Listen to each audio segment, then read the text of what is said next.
Hello everyone. So, this is probably your first time seeing me, but my name is Mustafa and I am a 20-year-old law student. I am also diagnosed with borderline personality disorder, and I kind of started off my talking or just in general content creating on TikTok, and it basically started off with me just kind of talking about my experiences with trauma and life in general, because for some reason for me they kind of go hand in hand. Life and trauma, babes, they are in love. They are very much together. So this is actually what I wanted to talk about today. And before I go in everything, like before I kind of start off with the topic that I want to talk about today, which is kind of the emptiness that never seems to fade. And before, like I said, before I kind of start off with talking about that, I just kind of wanted to give a brief introduction about who I am. I suppose that some of you guys might have seen me on TikTok before, but I'm also known as mustaphacastles on TikTok. And there I kind of share everything, like I said before, kind of my trauma and how I kind of dealt with everything and kind of everything in my life leading up to the diagnosis of borderline personality disorder and post-traumatic stress disorder. And all my entire life, I kind of always had attachment issues because, of course, once you experience kind of trauma or like just general trauma in general, you probably will develop a attachment issue, attachment disorder, or some type of unhealthy attachment style. And something that is really familiar with people with BPD, it's kind of having this really toxic attachment style. And for me, it kind of always went hand in hand with having abandonment issues. And what that specifically was for me was that because I kind of gotten used to the fact that the people that entered my life and so on would eventually leave. And of course, people will leave, you know. We are human beings. We are not going to be around like each other 24/7. At the end of the day, it's night. No. But at the end of the day is over. At the end of our life is over. That's how the thing goes, you know. That's just how the mother of life, the mother of earth, that's just how everything goes, really. And for me, it was always kind of such a fun, I mean, it's funny for me to even talk about right now, because when you think about it, like for example, my worst, in BPD we like to call it an FP, which is like a favorite person. I mean, of course anyone could have a favorite person, but I think for people with BPD it was kind of like the embodiment of them kind of latching themselves onto a significant other with a really unhealthy attachment. And for me personally, it was always kind of a figure that I kind of lacked in my life. And what I mean with that specifically, I could mean some kind of someone I could look up to, or someone I could really talk about my feelings with, someone who, you know, had the same interests as me. And because I kind of lacked that in my childhood growing up, my brain would always kind of recognize those things that I lacked growing up, or just in general in my life, and kind of as a response to my trauma, it would kind of go latch on to other people, or just people that my brain thinks, oh yeah, like they kind of fit that, they kind of fit that aesthetic, they kind of fit that point of view, they kind of fit the traits that you want in a person. So it's kind of like my brain latching on to the traits that that I lacked, in a sense, you know, the traits that I wanted, but not only I wanted, also kind of the traits that I wanted in a significant other, I wanted in a friend, I wanted in anyone really in my life. So that's when everything kind of started like getting really bad. It was the point where I realized that, I mean, of course, a lot happened leading up to my diagnosis, of course. I mean, people with BPD, they most of the time have experienced childhood trauma.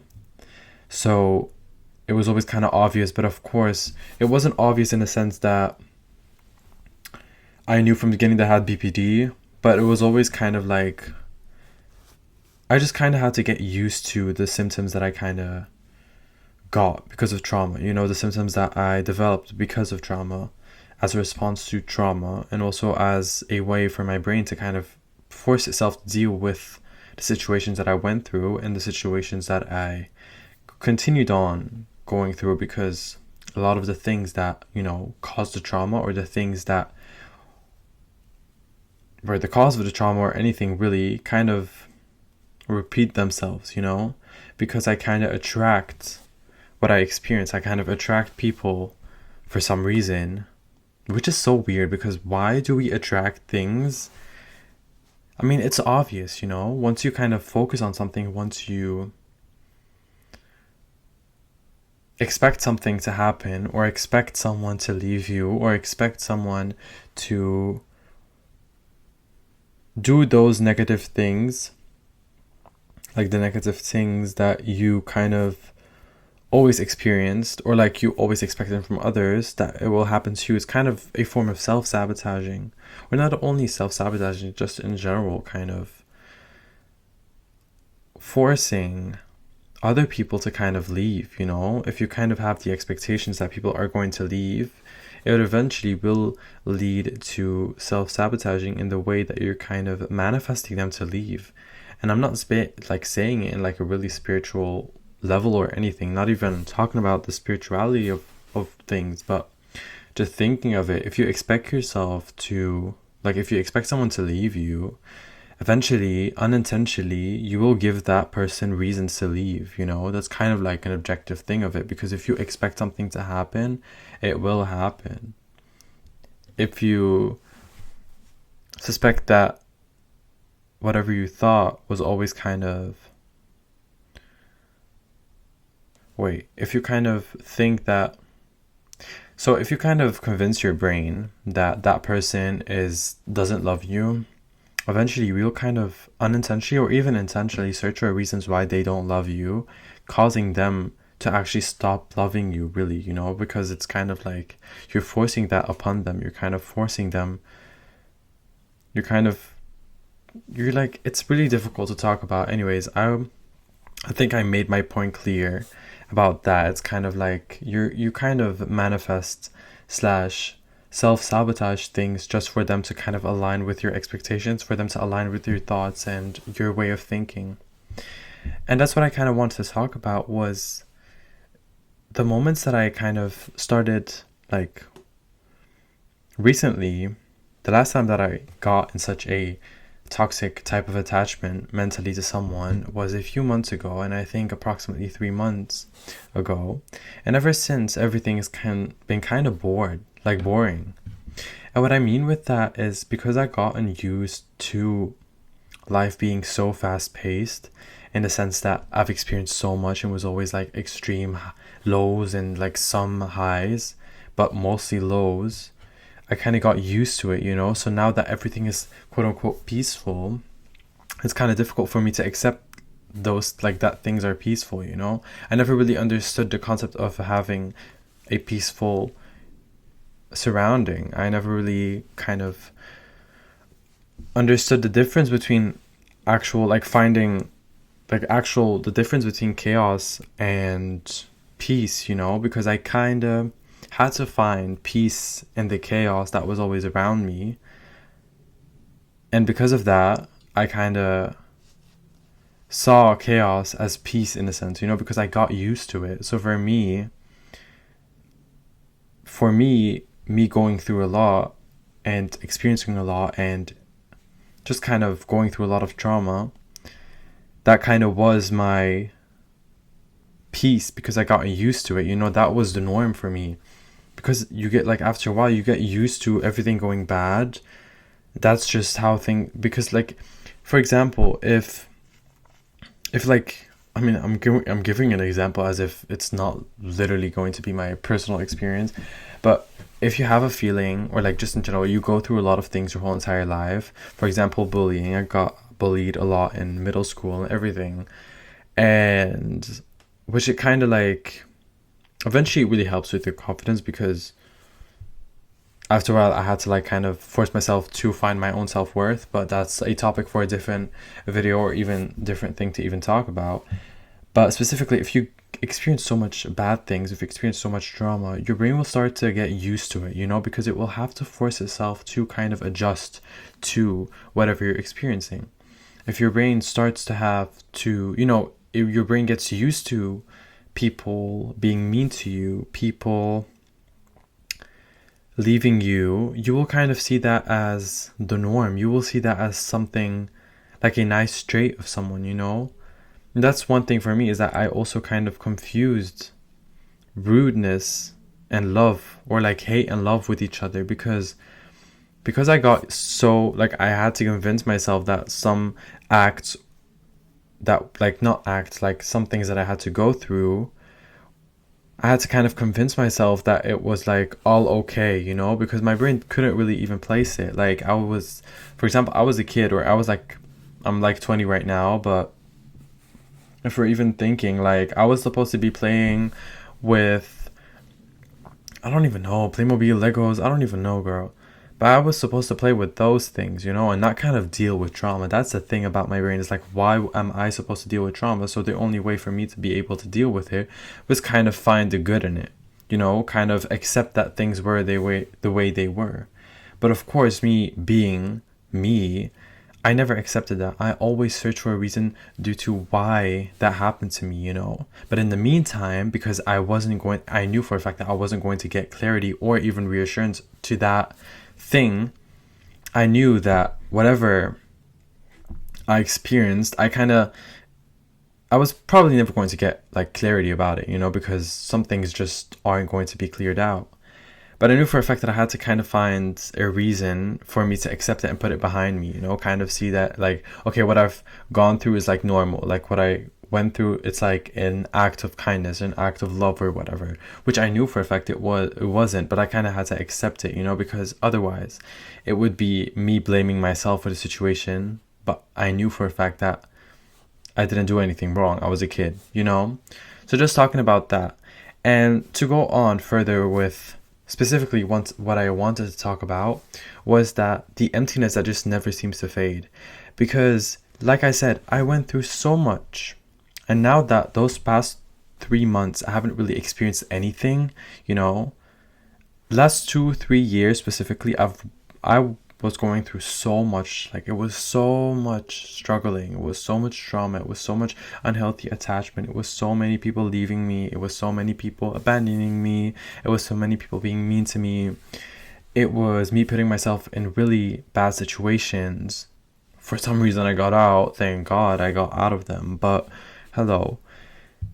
And now that everything is kind of calm, everything is kind of going good, everything is kind of okay, it's so weird to me. Like, why is it that now, even though I'm not really going through anything, I still feel this emptiness, this sadness in me? Like, I mean, it's kind of contradicting to say that I'm feeling sadness and emptiness, but it really is. I feel emptiness because it's like, I'm not really going through anything, because normally when I would get attached to someone, it would kind of get me through the day. It would kind of get me through life, It would kind of be my reason to wake up, my reason to kind of do good at school, to kind of wake up and prepare for uni, to kind of go study for my classes, or even, I don't know, do anything really that kind of gives me the feeling that I'm being productive. But now that I'm not really attached to anyone, the only thing that kind of is keeping me going is the fact that I'm not really going through anything specifically now. I'm not really going through anything. And it's weird because my brain's gotten used to going through so much and kind of living this high paced life of trauma after trauma after trauma after trauma. It's kind of gotten used to that. That now that nothing is really going on, my brain is like, oh, you're only supposed to, like, you only experience really extreme lows and some extreme highs, but you never really had neutral days. So now that you're kind of like not really going through anything, my brain cannot really put any feeling into it. So the only thing that I'm feeling is nothing. You know? It's nothing at all. Like, I'm either, it kind of, what I mean with nothing is that, of course, you know, going outside for a walk and, I don't know, taking a breather or whatever, it's going to help. It's going to make me feel calm. It's going to make me feel at ease. But at the same time, there aren't really things that I used to, like, things that I enjoy in general, like things that I used to enjoy, I don't really enjoy anymore. But it is also, like, it mostly has to do with the fact that I really haven't gotten back into them, you know? Like, those are things that I just have to kind of build up again, like, for example, reading, for example, singing, because I also make music, or, you know, get into that habit of, like, you know, finding things to keep me going. But it's kind of difficult to deal with that because there isn't really anything keeping me going at this point. And I'm not saying this in like a really depressive way that like nothing is keeping me going, this or that, but it was mostly that everything is kind of boring. Like, my brain's gotten used to that life of like everything going fast, this and that and that and that, experiencing so much, getting myself into such difficult situations, you know, being pretty, like, no, but anyways, for real though, like, that's just the thing. Like, my brain's not really, it's not getting you, like, it can't really, it's like, it can't really, it's just really difficult. Like, those moments that I was attached to someone, I would always feel extreme highs and extreme lows, because if they got me the validation that I wanted or expected from them, I would feel on top of the world.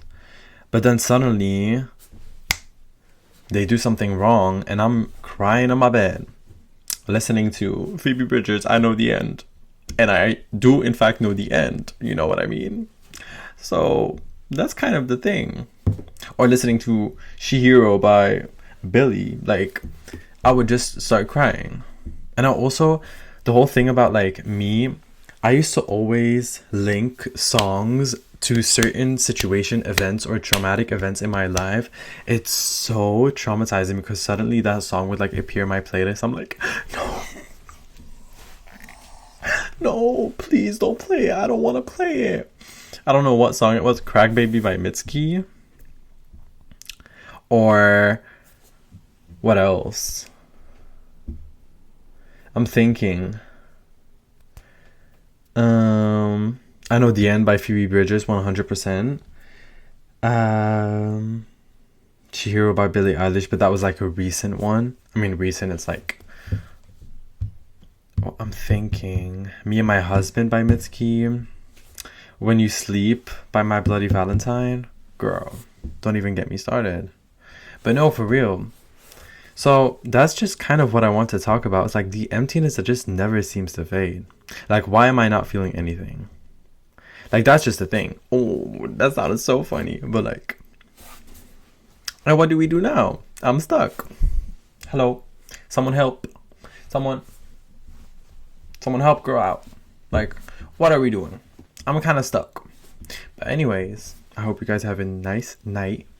I'm going to get my, I don't even know what I'm gonna do. I'm probably going to do nothing and sleep. Bye bye. Have a nice day, night, anything, everywhere, all at once. But thank you for watching.